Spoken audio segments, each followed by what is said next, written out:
Kami dari kelompok 3 yang beranggotakan saya Angelika Marcelina Lubis, saya Dinanti Cahya Mukyas, Saya Yusuf Nadia. saya Konfirmasi di sini, saya Yusanka, saya Ayu Nadia. Pada saat ini kami akan mempresentasikan tentang gerakan ekumenis di abad ke-20.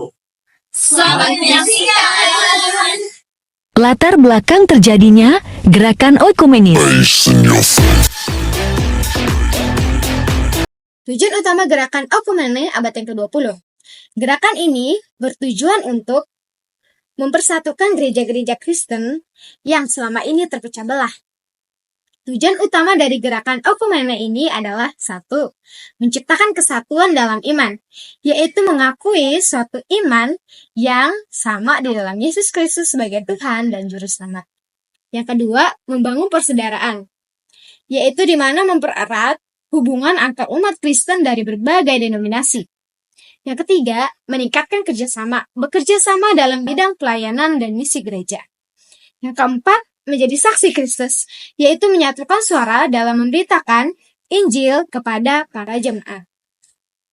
Nah, tadi sudah diberitahu bahwa tujuan utama adalah membangun persatuan gereja-gereja. Mengapa penting? Yang pertama, mengikuti teladan Yesus Kristus. Yesus berdoa agar semua orang percaya menjadi satu. Dalam Yohanes 17 ayat 21, demikian firman Tuhan, supaya mereka semua menjadi satu sama seperti Engkau, ya Bapa, di dalam aku dan aku di dalam Engkau, agar mereka juga di dalam kita, supaya dunia percaya bahwa Engkaulah yang mengutus aku. Yang kedua, yaitu menghilangkan perpecahan. Perpecahan dapat melemahkan kesaksian gereja. Yang ketiga, meningkatkan pengaruh gereja. Gereja yang bersatu memiliki pengaruh yang lebih besar dalam masyarakat. Terdapat 7 poin penting yang melatar belakangi terjadinya gerakan oikumenis pada abad ke-20. Yang pertama, ada perpecahan di dalam kekristenan. Sejarah kekristenan mencatat perpecahan besar seperti skisma besar tahun 1054 antara gereja Ortodoks Timur dan gereja Katolik Roma, serta reformasi Protestan pada abad ke-16. Lalu, pada abad ke-20, perpecahan ini dianggap melemahkan kesaksian Kristen di dunia, sehingga muncul dorongan untuk mencari persatuan dalam keberagaman. Nah, yang kedua, munculnya tantangan modernisasi, yaitu seperti revolusi industri, perkembangan ilmu pengetahuan, dan sekularisasi memunculkan tantangan baru bagi kekristenan. Gereja-gereja merasa perlu bekerja sama untuk menjawab isu-isu moral, sosial, dan teologis yang timbul akibat perubahan zaman. Yang ketiga, pengalaman dari misi Kristen. Kegiatan misi di negara-negara kolonial menunjukkan bahwa perlu tuh kerjasama antar denominasi. Dalam beberapa kasus, persaingan antar misionaris dari berbagai gereja melemahkan dampak misi tersebut, sehingga timbul kesadaran akan pentingnya kesatuan. Yang keempat, dampak Perang Dunia. Perang Dunia 1 dan 2 memperlihatkan dampak deskonstruktif dari konflik, termasuk kalangan umat Kristen. Hal ini mendorong gereja-gereja untuk menggalang solidaritas dan perdamaian global. Nah, yang kelima, pembentukan organisasi oikumenis.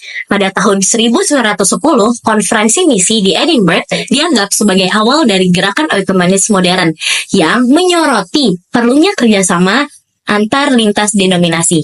Pada tahun 1948, Dewan Gereja-Gereja Dunia atau World Council of Churches (WCC) resmi berdiri sebagai wadah dialog dan kerjasama serta persatuan antar gereja-gereja Kristen. Nah, yang keenam, pengaruh teologi dan spiritualitas. Teolog seperti Albert dan Dietrich Bonhoeffer menekankan pentingnya persatuan gereja sebagai tubuh Kristus. Spiritualitas oikumenis didasarkan pada doa Yesus dalam Yohanes 17 ayat 21, supaya mereka semua menjadi satu. Nah, yang terakhir nih, konteks globalisasi. Globalisasi sendiri membawa interaksi lintas budaya dan agama yang menggarisbawahi perlunya solidaritas antar umat Kristen. Gerakan oikumenis juga merespon isu-isu global seperti kemiskinan, keadilan sosial, dan pelestarian lingkungan. Jadi, secara keseluruhan, latar belakang dari gerakan oikumenis pada abad ke-20 ini berupaya membangun dialog kerjasama dan persatuan antar berbagai denominasi gereja Kristen untuk menghadapi tantangan bersama dalam dunia modern. Selanjutnya, kita akan mengenal lebih dalam tokoh-tokoh dari gerakan Oikomenes pada abad ke-20. Nah, setelah tadi kita memahami tentang latar belakang, pasti kita bertanya-tanya tentang siapa saja sih yang memulai gerakan Oikomenes pada abad ke-20. Nah, selanjutnya kita akan mengenali lebih dalam tokoh-tokoh gerakan Oikomenes pada abad ke-20. Tokoh yang pertama adalah John Mott. Ia adalah tokoh penting dalam gerakan Oikomenes pada abad ke-20 karena ia ini memainkan peran kunci dalam menyatukan gereja-gereja Kristen dari berbagai denominasi di seluruh dunia untuk bekerja sama dalam misi dan pelayanan. Berikut adalah peran pentingnya John Mott dalam gerakan Oikomenes pada abad ke-20. Yang pertama, pemimpin misi global. Mott adalah pemimpin dalam gerakan misi mahasiswa melalui Student Volunteer Movement dan World Student Christian Federation. Ia ini mendorong kaum muda untuk terlibat dalam misi Kristen internasional. Yang kedua, pelopor persatuan gereja. Mott terlibat dalam pembentukan Dewan Gereja Dunia atau World Council of Churches, yaitu sebuah lembaga yang memajukan persatuan gereja-gereja Kristen lintas denominasi. Yang ketiga, ada konferensi misi Edinburgh pada tahun 1910. Mott ini menjadi tokoh utama dalam konferensi ini, yang sering dianggap sebagai titik awal gerakan Oikomenes modern. Konferensi ini juga menginspirasi kerjasama misi global dan dialog antar gereja. Yang keempat, ada penghargaan Nobel Perdamaian. Pada tahun 1946, John Mott menerima hadiah Nobel Perdamaian atas kontribusinya dalam memajukan perdamaian melalui kerjasama lintas agama dan kegiatan misi yang mempererat hubungan antar bangsa. Tokoh selanjutnya adalah Karl Barth. Ia adalah seorang teolog Protestan asal Swiss yang dianggap sebagai salah satu pemikir teologi terbesar pada abad ke-20.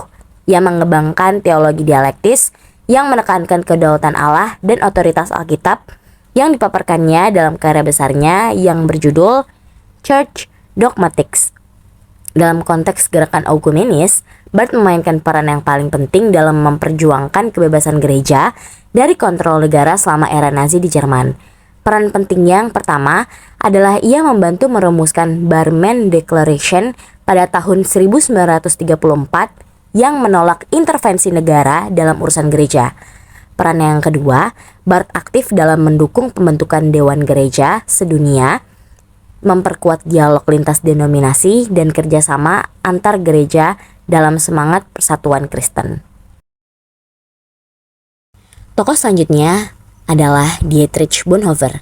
Ia adalah seorang pendeta, teolog, dan martir asal Jerman yang dikenal karena perjuangannya melawan rezim Nazi. Ia terlibat dalam gerakan Oikomenes melalui gereja pengakuan atau Confessing Church yang menentang kontrol negara atas kehidupan gereja. Bonhoeffer menjalin hubungan dengan pemimpin-pemimpin gereja internasional untuk memperkuat solidaritas Kristen global. Ajarannya tentang komunitas Kristen, tanggung jawab sosial, dan panggilan untuk mengikuti Kristus dengan biaya apapun seperti yang ditulisnya dalam The Cost of Discipleship menjadi inspirasi bagi gerakan gereja sedunia. Keterlibatannya dalam konspirasi melawan Hitler membuatnya dihukum mati pada tahun 1945, menjadikannya simbol keberanian moral dan pengabdian Kristen yang tak tergoyahkan. Selanjutnya kita akan masuk pada perkembangan gerakan Oikumene pada abad ke-20 yang mengalami pergerakan signifikan seiring dengan meningkatnya kesadaran umat Kristiani untuk mencapai kesatuan gereja di seluruh dunia. Istilah ini berasal dari bahasa Yunani yaitu Oikumene, yang berarti seluruh dunia didiami, dan dalam konteks ini merujuk pada usaha untuk mengembangkan dan membangun persatuan di antara berbagai denominasi dalam Kristen. Berikut adalah beberapa tahapan penting dalam perkembangan gereja Oikumene sendiri. Yang pertama, gerakan awal Oikumene pada abad ke-20. Hal ini bermula ketika kebutuhan untuk menjalin kerjasama antar gereja, khususnya dalam misi penginjilan global. Kongres Dunia di Edinburgh pada 1910 dianggap sebagai awal mula pergerakan ini dilakukan. Hal ini menekankan akan pentingnya penginjilan meskipun berbeda doktrin. Yang kedua, pembentukan organisasi Oikumene. Dewan-Dewan Gereja Sedunia atau WCC berdiri pada tahun 1948 di Amsterdam.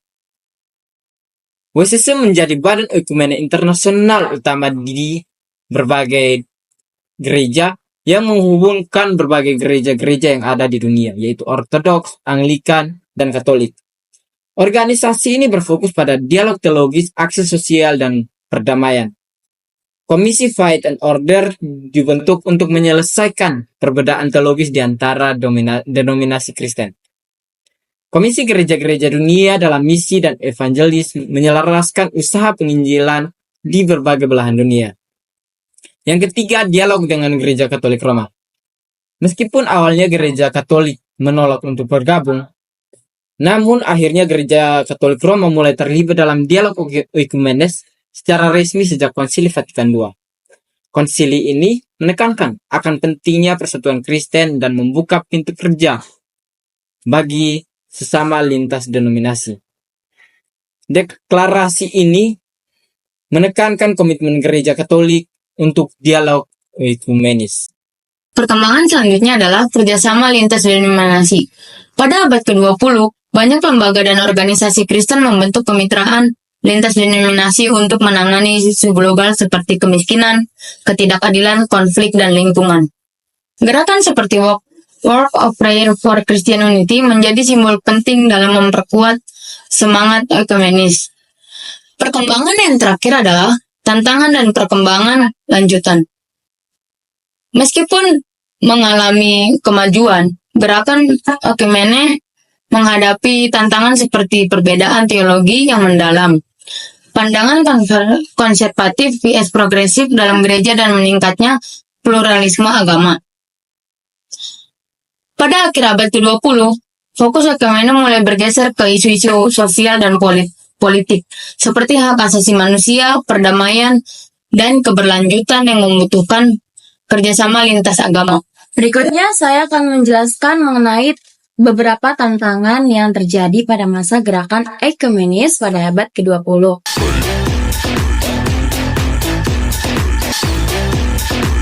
Di mana tantangan ini berkaitan dengan teologi, sosial, politik, dan budaya. Tantangan yang pertama ialah perbedaan teologis yang mendalam. Salah satu tantangan terbesar bagi gerakan ekumenis adalah perbedaan teologis yang signifikan antara denominasi Kristen maupun gereja-gereja yang terlibat dalam gerakan ini memiliki pandangan yang sangat berbeda tentang doktrin-doktrin seperti ekaristi, gereja-gereja, sakramen, dan doktrin keselamatan. Misalnya, Gereja Katolik Roma dan Gereja Protestan memiliki pandangan berbeda tentang otoritas paus dan sakramen ekaristi, yang menyebabkan ketergantungan dalam dialog ekumenis. Dan yang kedua, identitas denominasi dan kemandirian gereja-gereja. Gereja-gereja yang berpartisipasi dalam gerakan ekumenika seringkali khawatir bahwa terlibat dalam dialog ekumenis akan mengurangi identitas khas dan kemandirian. Banyak gereja merasa bahwa kesepakatan dengan denominasi lain bisa mengarah pada kompromi dalam hal doktrin. Yang ketiga, pertentangan sosial dan politik.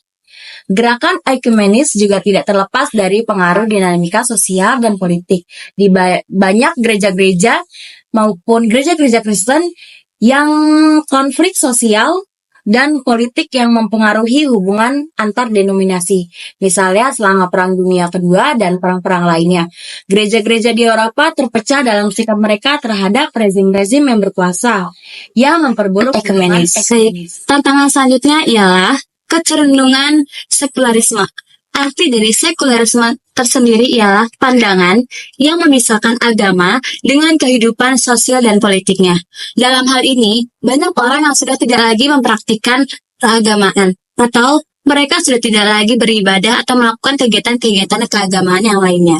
Mereka juga berpendapat bahwa agama sudah tidak lagi relevan bagi kehidupan mereka, atau mereka beranggapan bahwa agama sudah tidak lagi penting untuk mereka gitu dalam kehidupan mereka, yang dimana mereka hanya berfokus pada mereka bisa menjalani kehidupan mereka sehari-hari tanpa mereka melakukan kegiatan-kegiatan keagamaan. Nah, peran dari gerakan ekumenis ini, mereka menyatukan gereja-gereja dalam menghadapi kesulitan tersebut. Selanjutnya, globalisasi dan keberagaman budaya. Adanya globalisasi ini mewujudkan atau menjadikan dunia lebih terhubung dan mengakibatkan munculnya keberagaman budaya dan agama. Yang di sini di mana ada berbagai agama yang kita ketahui seperti Buddha, Hindu, Konghucu, Katolik, dan Islam. Di sini, tantangan yang akan dilakukan atau yang dihadapi oleh gerakan Oikumenes ini, mereka harus menyatukan atau mereka harus mendekatkan diri mereka terhadap masyarakat yang dimana mereka harus belajar atau memahami, mengerti isi dari agama pembelajaran atau agama-agama yang lainnya. Walaupun mereka ini mempunyai interaksi dengan masyarakat yang mempunyai agama yang berbeda, tetapi gerakan Oikumenes ini mereka berpatokan terhadap Kristus, yang dimana mereka juga tetap menjaga integritas teologisnya itu. Dan dimana walaupun mereka terbuka terhadap sesama atau masyarakat di sekitarnya, mereka tetap mau menjaga integritas mereka dengan baik. Lalu yang terakhir, tantangan mengenai pertumbuhan gereja di dunia selatan. Pada abad ke-20 ini terjadi adanya perbedaan pendapat antara gereja-gereja di dunia selatan dan gereja-gereja di dunia utara. Yang dimana gereja-gereja di dunia selatan ini berfokus atau mereka hanya melihat dari segi kehidupan di dunia saja, seperti masalah sosial dan kemiskinan maupun keadilan yang terjadi pada masa tersebut. Berbeda dengan adanya gereja-gereja di dunia utara atau di negara-negara barat, mereka berpendapat atau mereka terfokus hanya pada menekankan isu teologis yang ada. Itulah tantangan yang terjadi pada gerakan Oikumenes di abad ke-20.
Di abad ke-20, muncul gerakan luar biasa dalam kekristenan, yaitu gerakan Oikumene. Gerakan ini lahir dari kerinduan mendalam akan persatuan antar denominasi Kristen. Gerakan ini mengakui adanya perbedaan yang telah memisahkan umat Kristen selama berabad-abad. Namun, alih-alih berfokus pada perbedaan, gerakan Oikumene justru mencari persamaan. Gerakan ini menegaskan prinsip-prinsip inti iman Kristen yang mempersatukan semua orang percaya. Gerakan Oikumene mewakili perubahan perspektif. Gerakan ini mengakui bahwa dunia Kristen bukanlah entitas tunggal yang kaku, melainkan dunia Kristen adalah sebuah permadani yang kaya akan tradisi, praktik, dan interpretasi.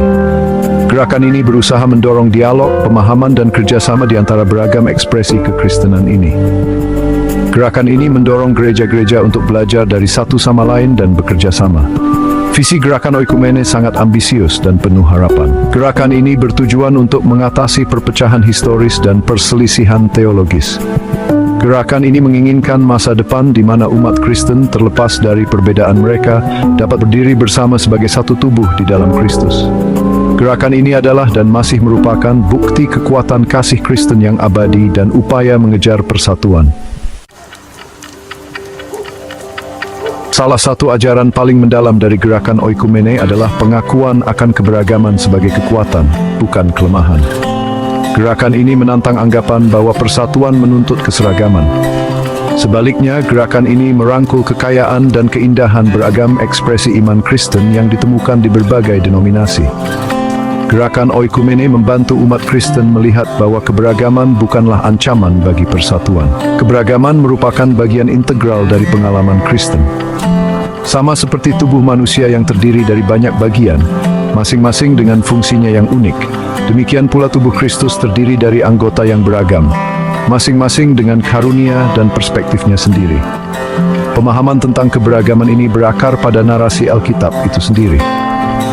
Kitab Kisah Para Rasul menceritakan kisah gereja mula-mula, sebuah komunitas yang ditandai dengan keberagaman bahasa, budaya, dan status sosial. Namun, terlepas dari perbedaan mereka, orang-orang Kristen mula-mula ini dipersatukan oleh iman mereka kepada Yesus Kristus dan komitmen bersama mereka terhadap Injil. Gerakan oikumene mengingatkan kita bahwa keberagaman bukanlah sesuatu yang harus ditakuti atau ditekan. Keberagaman adalah kesempatan untuk bertumbuh, memperkaya, dan memahami lebih dalam sifat Allah yang beraneka ragam. Meskipun gerakan oikumene menekankan pentingnya persatuan, gerakan ini tidak berusaha untuk menghapus tradisi dan karakteristik unik dari denominasi Kristen yang berbeda. Setiap denominasi memiliki kisahnya sendiri, ekspresi uniknya sendiri tentang iman Kristen yang telah dibentuk oleh sejarah, budaya, dan pemahaman teologisnya. Misalnya, tradisi liturgi Gereja Katolik dan Ortodoks menawarkan pengalaman ibadah sensorik yang kaya. Denominasi Protestan dengan penekanannya pada kitab suci dan iman pribadi, memberikan jalur yang berbeda tetapi sama validnya untuk mengenal Tuhan.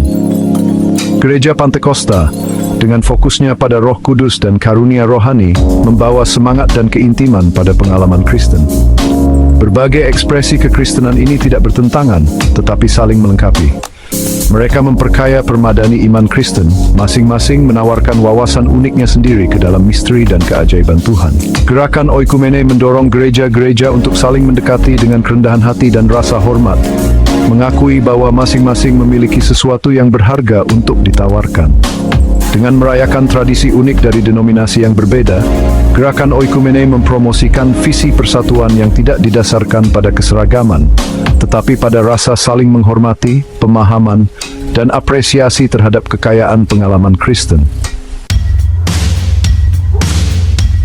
Gerakan oikumene dengan visinya tentang kekristenan yang bersatu tetap relevan saat ini seperti di abad ke-20. Di dunia yang semakin ditandai oleh perpecahan, konflik, dan fragmentasi, seruan untuk persatuan Kristen menjadi lebih mendesak daripada sebelumnya. Istilah oikumene sendiri berasal dari kata Yunani oikumene yang berarti dunia yang dihuni. Gerakan oikumene mengingatkan kita bahwa identitas kita sebagai orang Kristen melampaui batas denominasi kita. Kita semua adalah bagian dari satu tubuh Kristus, dipanggil untuk menjadi duta rekonsiliasi dan perdamaian di dunia yang rusak. Penekanan gerakan ini pada dialog, pemahaman, dan kerjasama menyediakan kerangka kerja bagi orang Kristen untuk bekerja sama dalam mengatasi tantangan yang dihadapi umat manusia. Mengejar persatuan Kristen bukanlah pilihan tambahan, tetapi aspek fundamental dari iman kita. Yesus sendiri berdoa agar para pengikutnya menjadi satu supaya dunia percaya. Di dunia yang merindukan harapan, penyembuhan, dan rekonsiliasi, kesaksian Kristen yang bersatu adalah bukti kuat dari kuasa transformatif Injil.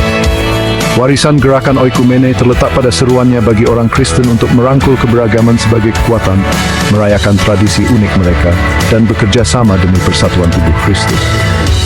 Saat kita menavigasi kompleksitas abad ke-21, semoga kita mengindahkan panggilan ini dan berjuang menuju masa depan di mana orang Kristen bersatu dalam kasih mereka kepada Tuhan dan sesama, menjadi mercusuar harapan dan penyembuhan bagi dunia. Video presentasi dari kelompok kami. Terima kasih.